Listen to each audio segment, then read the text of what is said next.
Please listen to me. ایمان غلامی present. شنیدم با یکی دیگه هستی، به جا من دل غریبه بستی. شنیدم هر جا میره باهاشی، میمیره اگه یه روز نباشی. انقدر واسد عزیزه که همه خاطراتمو فراموش کردی.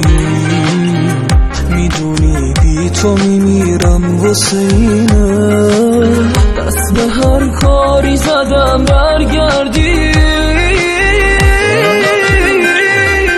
دست دل من چی؟ چرا گذاشت تو رفت ای دل غافل؟ اونم گذاشت تو رفت بی کسی آخم اومد سراغم. چاره ندارم باید جدا شم. دست دل من چی؟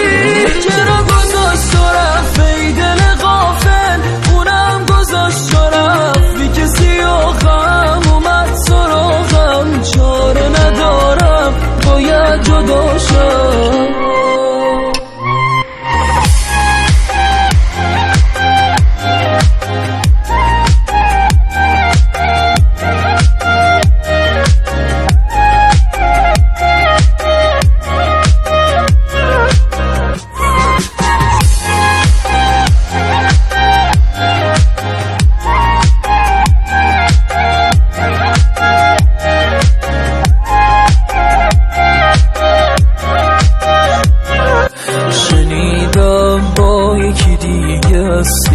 به جا من دل غریبه بستی. شنیدم هر جا میره باهاشی، میمیره اگه یه روز نباشی.